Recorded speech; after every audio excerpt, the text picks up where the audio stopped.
Hi everyone, Benedict here from PopBuzz, and I'm very happy to say I'm joined by Will Poulter.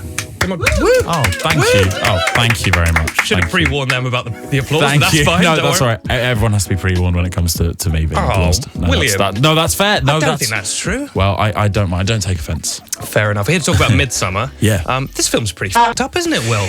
It is. What's going on there? Yeah, it's a crazy film. It's unlike anything I'd ever read before when I first came across the script. And then when I became aware of Ari Aster's work, it kind of made sense as to why it was as kind of messed up. And it was highly ambitious as well. So I think if I had any kind of reservations about being involved, it was just over whether anyone could actually execute this really ambitious project. But having spoken to Ari and seen, his short films as well, I sort of knew that he was the guy to do it. Definitely. Yeah, usually at the top of an interview, you'd ask the guest to be like, what's this film about? Right. It's almost impossible with this film to start to explain what it's about, really, isn't it? I mean, you can say some friends went to Sweden. Yeah. Beyond that, yeah, exactly. Goes a bit off the rails, doesn't it? Yeah, and I suppose without also getting into kind of spoiler territory. Exactly. But yeah, kind of at the center of the horror, and I think the platform for the horror that kind of Ari builds in this film is a kind of sort of toxic relationship, a relationship that is doomed. And I think Christian falls prey to this idea that if he brings Danny with him on this trip, that maybe they can sort of work it out. Danny is in a kind of unimaginably difficult position after she suffered a sort of family tragedy, and so really the last thing they need is for things to go wrong on this trip, and it's fair to say that they do.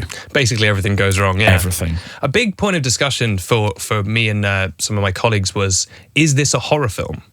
Right. Because right. obviously there's some very just upsetting things in this film. Yeah. I feel like I saw it twice, once when I saw it and then once last night when I was trying to sleep. Right. It all came rushing back. Yeah, second viewing, no joke. so it was good. But it's very funny at times. Your character is really funny. Right. There's lots of just regular, interesting drama. Right. Would you say this is a horror film? Yeah, it's interesting. I mean, it's been described in lots of different ways. Ari Aster describes it, who's the director, ultimately as a kind of a breakup movie first and foremost. As you say, there is quite a lot of comedy in it. Ari's a very, very funny guy, and a lot of the dialogue is very funny. It's kind of a psychological sort of thriller as much as it is a horror too. So it really exists in this very, very interesting and very bright grey area. And it's hard to put labels on Midsommar, and I think that's what's kind of refreshing about it, is that I don't know quite what people will be expecting, and even if you do expect something, I'm pretty certain that when you go in, it's going to kind of subvert that or challenge you. Definitely. I mean, there were so many moments. I was like a good hour into the film, and I just thought, I have no idea what is going to happen in this film. Right. I assume it's not going to be good. What's going to happen? Yeah. But it's so off template. Yes.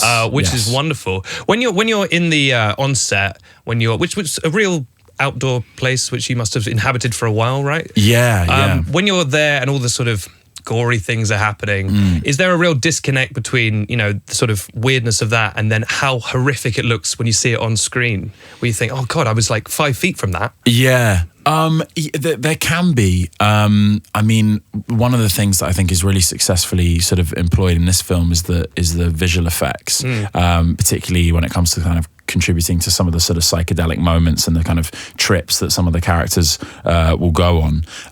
That was an amazing thing that obviously you couldn't appreciate in the moment, but was sort of layered on top, and something that really did kind of add to the viewing experience. And it's also one of the greatest privileges of what I do, is to be able to kind of see how a single frame is constructed, and just how much work and how many people are responsible for all of the elements in that frame. And this film is so rich with imagery, and I can't tell you just how hard and how many people worked on this to be able to kind of achieve that. It's a real visual feat. Definitely. I mean, the sheer amount of just choreography in this film. Yeah. I was like, God, the amount of extras. Yeah. You talked about Ari Aster, the director and the writer.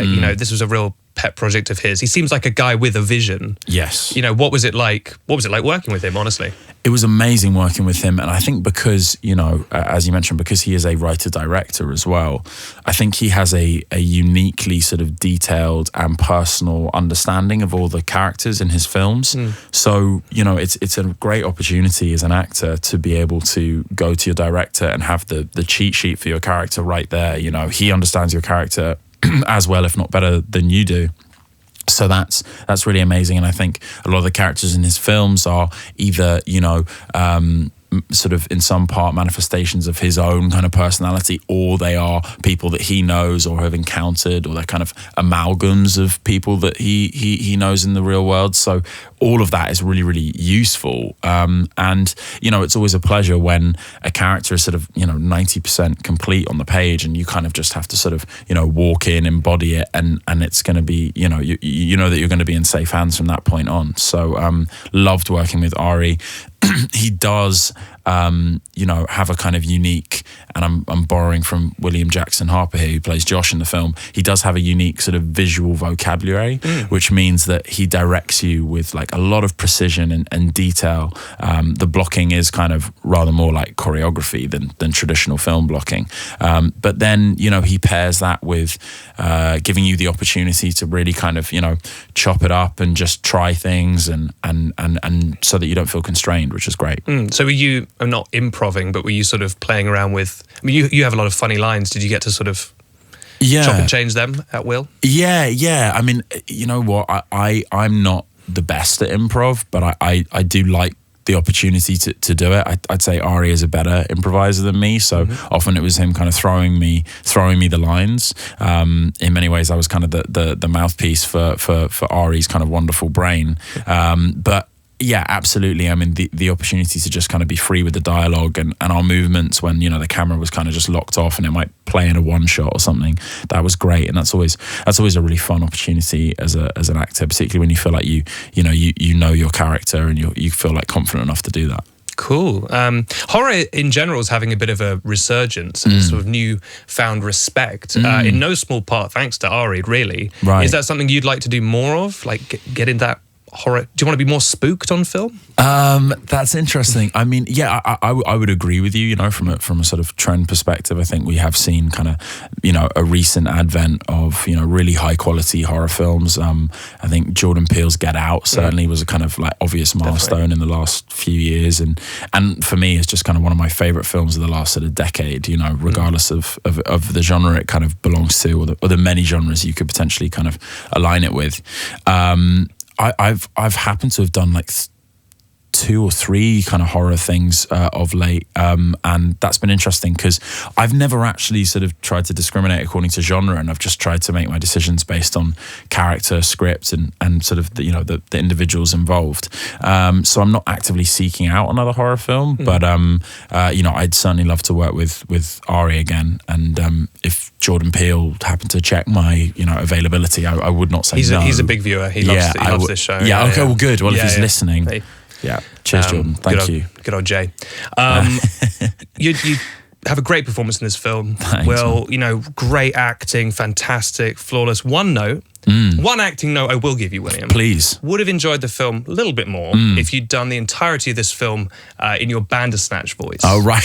Right, which I think is the greatest nerd voice ever committed to film. That's very kind.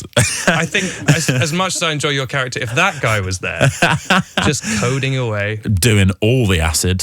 Yeah, I think there's a link there. He likes the drugs already. He loves it. Yeah. And wouldn't be concerned because if you got sort of like violently, you know, murdered, you just try again. Exactly. Yeah. This is part of the plan. Yeah, exactly. there you go. Perfect. I'm not going to do it only because I think I've forgotten how to do it. If there was a Bandersnatch 2, we'd be in trouble because I wouldn't know how to do it Exactly. again. And speaking of which, you've just announced that there's going to be a Bandersnatch 2. What's I happening literally I can feel the text from Charlie Brooker coming in going, "What have you said, you idiot?" Well, I don't know. I would of course love to work with the Black Mirror team again. Charlie and Annabelle and Russell, they're amazing. So, and David Slade, our director, he was great. Yeah. So maybe something new from the Bandersnatch-averse. I mean, that would be amazing, but you did not hear it here first. Sure. I think we did.